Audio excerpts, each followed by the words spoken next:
Yo, what up, y'all? It's Cory, the real estate guy, and we are here with strategy number 2 to save for that down payment in 1 year. Now, we talked about yesterday, we talked about ordering out, which is a common thing now. Uber Eats, DoorDash, Favor, or what's the other, Grubhub, all that kind of stuff, you know? If you save on that for a year, you're able to buy a house in 1 year, okay?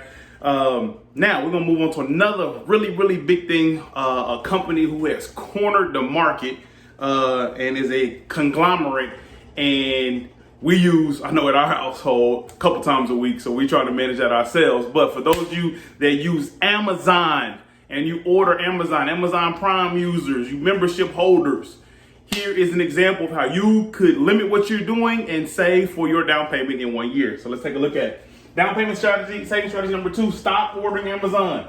Example, if you are buying items or accessories 3 times a week, right? And you're averaging $25 a purchase, okay? It's 3 times a week. Not a lot, but over time it is. 3 times a week, $25 a purchase. $25 times 3, $75 a week. No harm, no foul, just a little bit of $75 a week, okay? $300 a month. But if you look at it in terms of a year, if you do that 52 times a year, that is $3,900 in 1 year. That is a huge bill.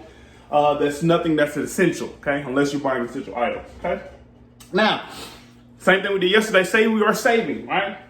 All of the things that I pay for monthly, I'm only able to save $200 a month, okay? $200 a month. Now, if I save $200 a month, same scenario, $200,000 home as yesterday, okay?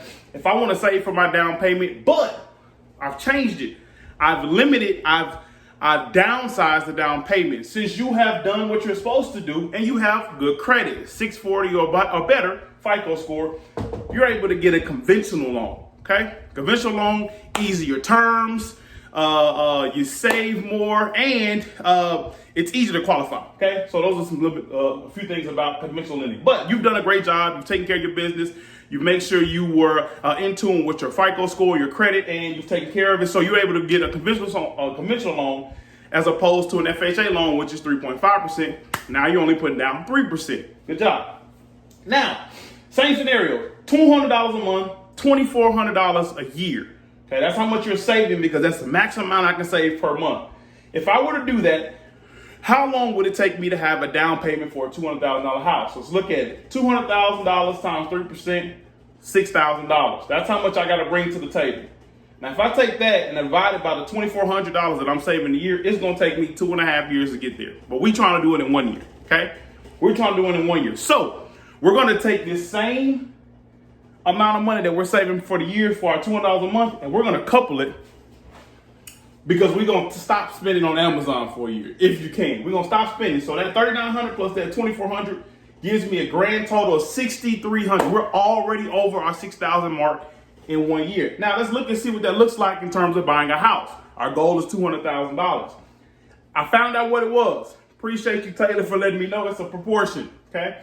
So $6,000 is our down payment. We want to know how much house that equals, okay? So $6,000 is equivalent to 3%. 3% is our down payment, 100% of what the house costs, okay? So we cross multiply 6,300 times 100 gives us 630,000, okay? With 3x, cross multiplying. See that simple math for all you math teachers, all right? Now we're trying to get x by itself. That's what I used to teach my students. X by itself to find out how much x is. If you take this 630,000 and divide it by that 3, get x by itself, x now equals 210,000.